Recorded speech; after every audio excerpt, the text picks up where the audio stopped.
Oyez! Oyez! Oyez! The lords, the ladies, citizens of the Hartland community, take heed.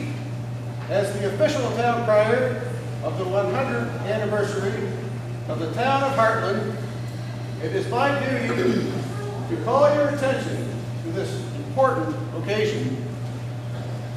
The occasion of the opening of the 100th anniversary since the village became a town. The town of Hartland, on the second day of October, in the year of our Lord, 1918. For 100 years, our ancestors have lived, toiled, breathed, and progressed for our benefit, their children. And therefore, let us thank them this week in celebration of their lives and continue to make them proud of the town they founded. Proclaim this 31st day of July, 2018, that the citizens of Hartland and surrounding communities make hay this week in Hartland with chatter, food, and drink responsibly. God save the Queen. Hartland, and I lost the bet to speak here, so we did rock, paper, scissors, and I lost. I think they thought I could talk because I yelled a lot at the kids. Anyway, just before we start, I just want to give you just a little story.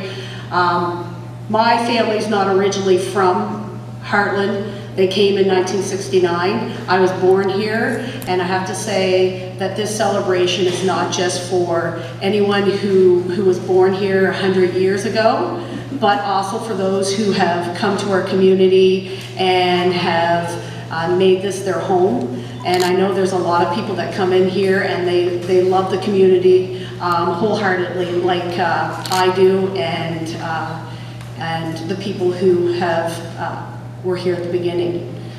I'll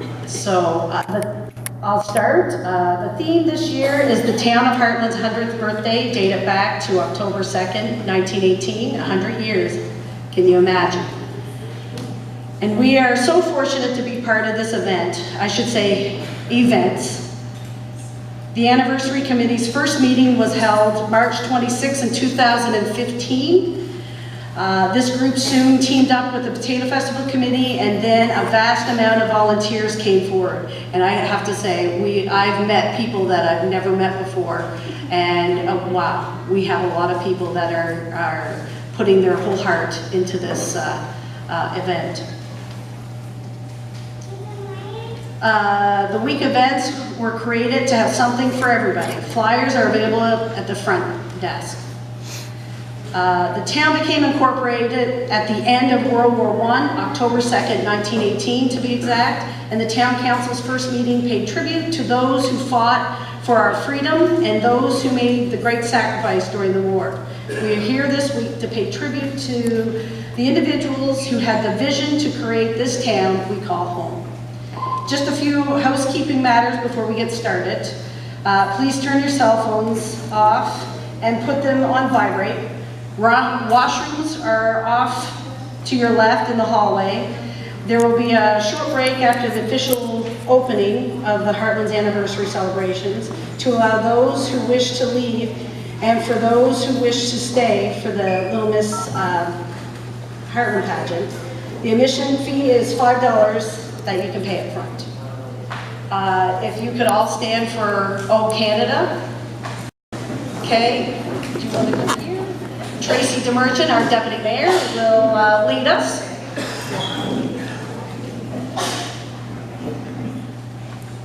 Oh, Canada, our home and native land, true patriot love, in all thy sons command, with glowing hearts we see thee rise, the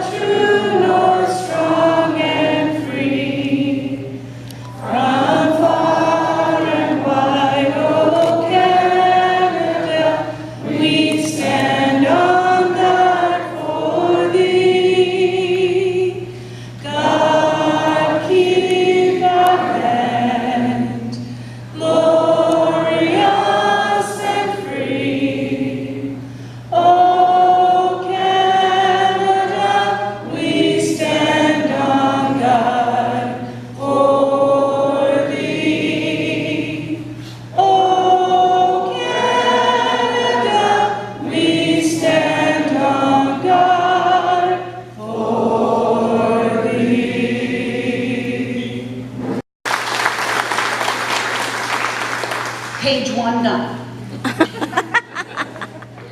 Okay, now I'd like to call on Mayor Foster to officially open the 100th anniversary celebration.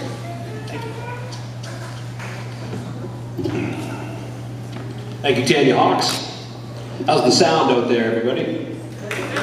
Good. Let me frig a little bit then, just to make sure it remains slightly awkward. You'll see it later. And I'll see you later. Live on Memorex. Great. Listen, thanks everybody, and welcome to the opening of what promises to be a week that's going to live on for the next 100 years at least in everybody's memory. Thanks for having me, and thank you to all who've made this possible. You guys have worked tirelessly, and without your effort and selfless steering of the ship, Doris Kennedy, then I don't believe this would have happened. So thank you very much. Right here. I'm just the monkey in the suit up here talking a little good vibrations here, but this town of Hartland and its citizens owe you a debt of gratitude that I don't think it's ever going to be able to repay in a lot of years to come, so thank you very much. Thank you very much.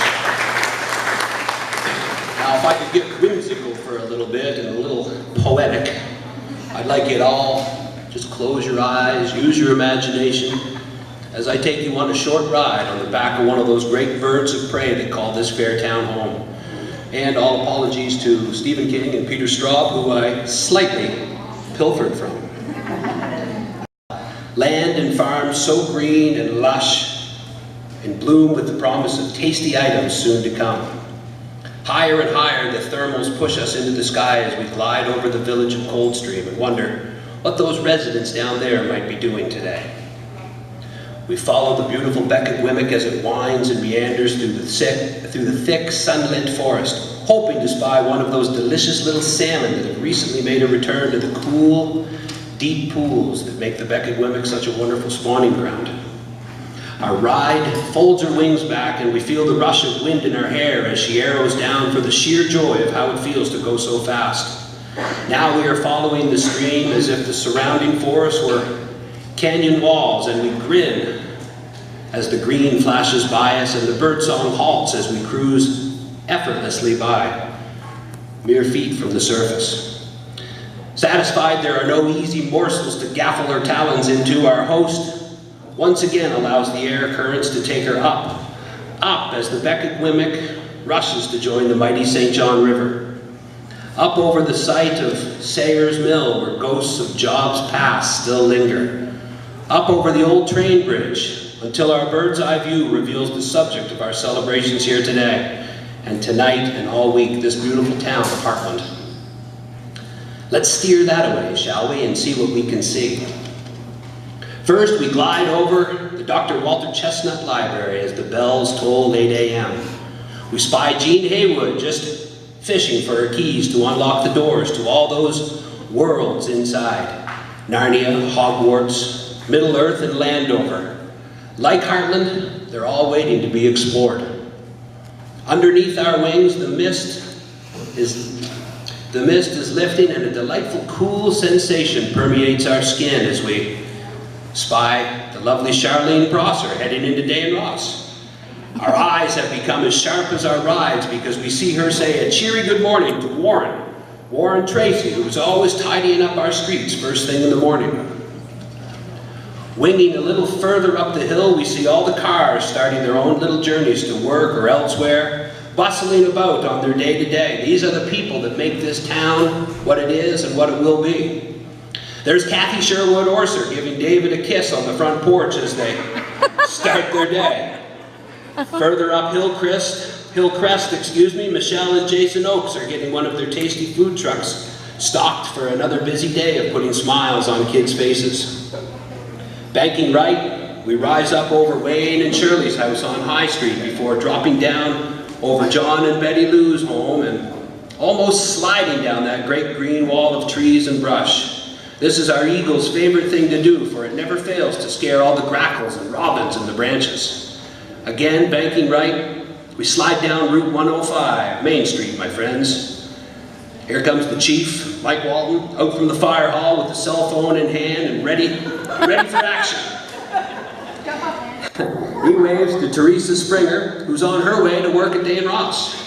Enough, we tell our pilot, we need to hasten back to our realities, but before we do, we implore her to take us high once more. High so we may see this town in all its misted, sun-dappled beauty. Up we go, angling left over the Fairgrieve home, and up so the whole town lays out before us like a gem nestled in this little valley. We marvel at how much has changed over this last 100 years and wonder what the next 100's going to bring. One thing's for sure, we know it's going to be lots, because change is a tide that no person may stand against, but we know this, these citizens now and the citizens yet to come will meet these changes head on and welcome them to build a better tomorrow for all. I'd like everybody to enjoy this week because we've all earned it. My family and I can't say thanks enough to this town and the folks in it that adopted and welcomed us as their own. So thank you, Hartland. This is for you guys and the next 100 years to come. Give yourselves a big round of applause. Thank you very much.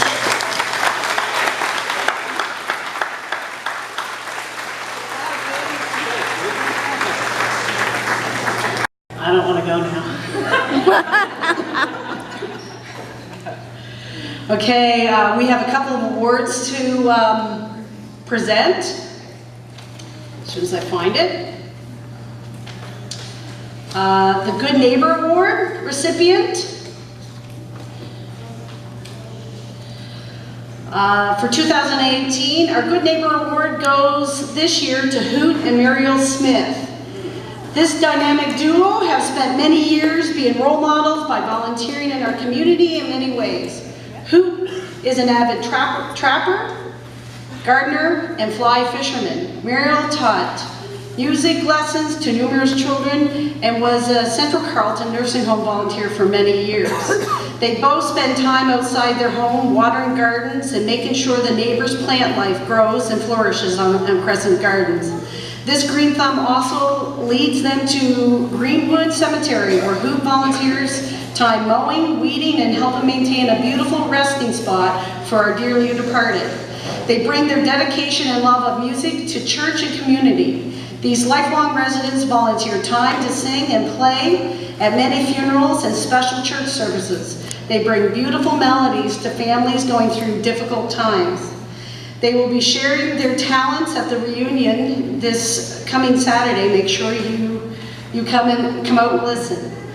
They are liked and admired by young and old in our community of Hartland and are excellent candidates for the Good Neighbor Award. It is important to honor the citizens of our small town, first on a lifetime of giving, but also to encourage our young people to get involved, volunteer, and be productive citizens as well. Congratulations, Muriel and Hoot, and thank you for your continued support and involvement in the town of Hartland.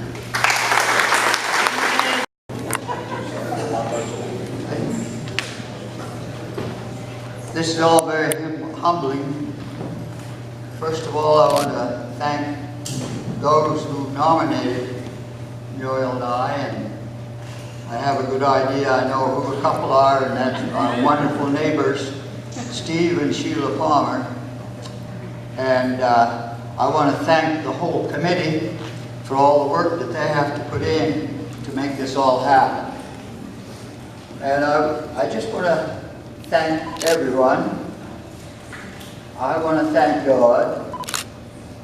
And I want to say one thing, that we live in the greatest town and community there is in the whole world.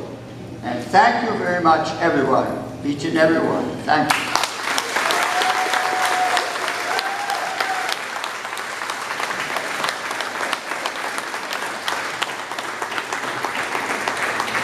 Demonstrating exceptional commitment, service, creativity, cooperation, and leadership. This year's recipient began writing at about 5 years of age, leaving lengthy letters on her mother's pillow at night.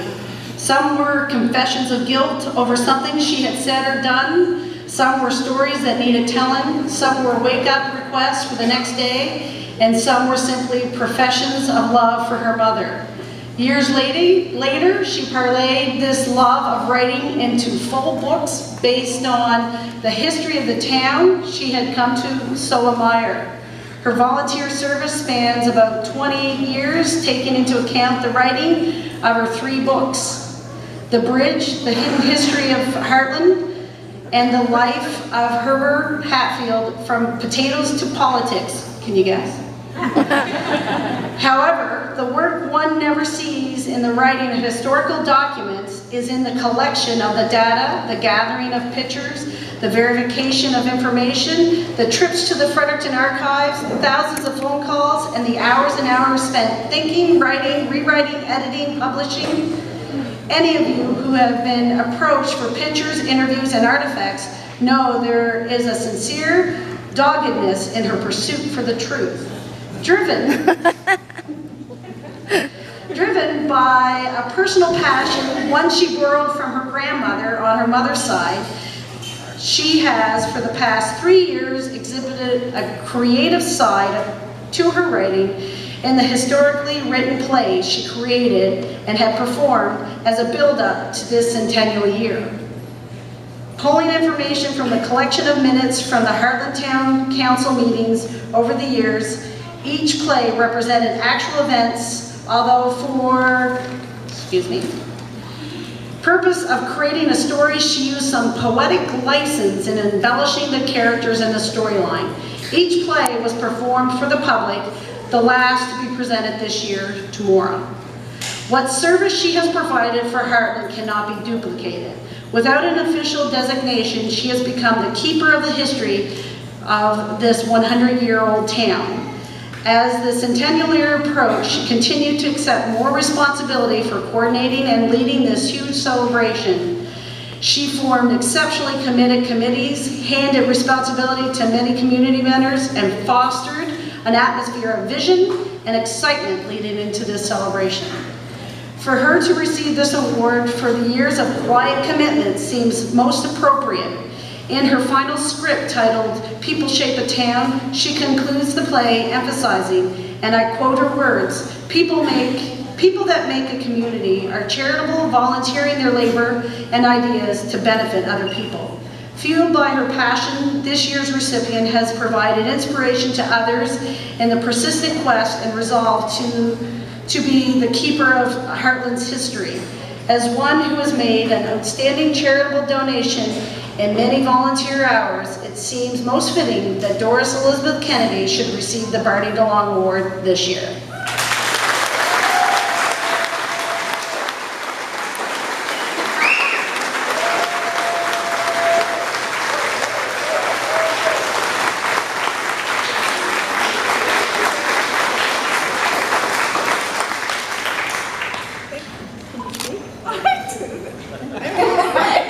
You're speechless?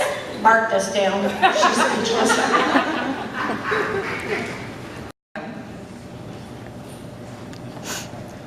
Can't say anything, sorry. I can't say anything. Thank you.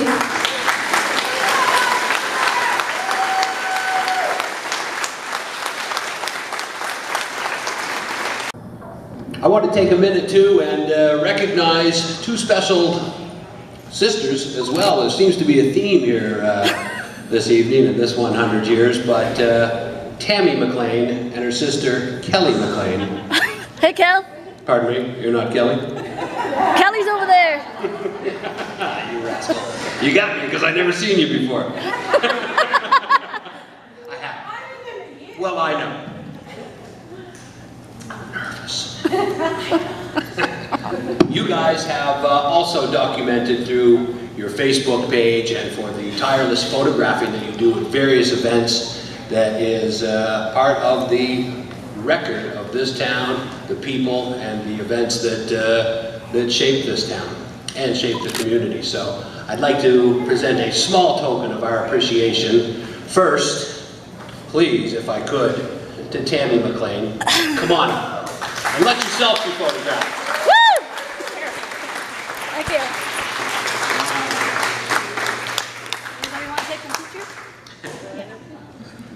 Actually. Other way too. Oh. Whoa. Nicely done. Nicely done. And I want to give her an award for that leap on the stage too. This is, yeah, come on over. Come on over. Crowded here, but this is for you. Just a very small token, but know that you are appreciated, loved, and revered for all the work that you do with your camera. Thanks a lot. Thank you very much. And it's your turn. Come on up. Woo. Tammy, you leap up like that too, please. Kelly. Thank you very much. Appreciate No problem. that. McLean Gillen, please take the stage. Thank you. Come on over. It reads, our sincere appreciation for all your hard work for the 100th anniversary celebrations. Thank you very much. Thank you very much. Way to go, sis. Tomorrow we have the dessert theater. Play is called People Shape a Town. Phoebe Walter, how do you say that? No. Ursel. Yeah. Ursel and Heber. Play was written by Doris Kennedy and directed by her sister Anne Kennedy. Held at the HCS as the final trilogy of Hartland's history. Thursday at HCS is the Doll Carriage Parade at 5:30, followed by the Miss Hartland pageant at 6:30. At 6:30, the Dr. Walter Chestnut Library, Doris Kennedy will be launching her newest book called The Life of Heber H. Hatfield, From Potatoes to Politics. At 6:30 at the Covered Bridge Golf and Country Club, there will be an adult fun night with the longest drive, wing night, and some singing. Friday, August 3rd is the homecoming supper at the United Baptist Church. Good Carroll County food made by exceptional cooks. Following this is a new event in the library parking lot called the Hartland History Quiz. I'm going to win. Get your team together, rent a table of 8 or less, and try your hand at the varied categories of Hartland's history. I've already got the answers, just so you know. Following the trivia game, in the same area, the library parking lot, is another new addition. Local son Greg Albright and his band, Not So Bright, will be hosting a concert. Saturday, August 4th, begins with a pancake breakfast at the golf club, then the Hartland Parade at 11:30. Following the parade at 2 p.m., the first ever, we are calling all Hartland students to join together for a big party at the HCS. Woohoo! Bring your family to meet up with old friends in an environment created to just enjoy each other's company. One of the events is the laser tag, which my stepson has got a countdown on, so that's going to be exciting. In the evening, adults can continue celebrating in the library parking lot along the waterfront, dancing to Midlife Crisis Band in the beer garden. Fireworks will be set off at dusk during the dance. Sunday, August 5th, from 2 to 4 is the gospel concert at the library parking lot. In the evening, another big event to commemorate Hartland's birthday with a dinner and dance on the bridge with Fredericton's Downtown Blues. This is so fitting as our forefathers celebrated this very bridge in 1901 when it opened, and now already 117 years old. Some of these same forefathers voted to make the village a town. Last page. It's just a little. Monday, August 6th, all day, Covered Bridge and Waterfront Market. Early morning yoga, early buffet breakfast, food trucks, entertainment, lots of entertainment, color blast, silent auction, antique cars. Make sure you bring your own chair. Thank you for attending the official opening of the 100th anniversary celebrations. As the break begins short, those who wish to leave can can slip out, and those who wish to stay for the Little Miss Hartland pageant, an admission can be paid at the entrance. So thank you, and good luck to all the contestants at Little Miss Hartland. I hope you have a great time.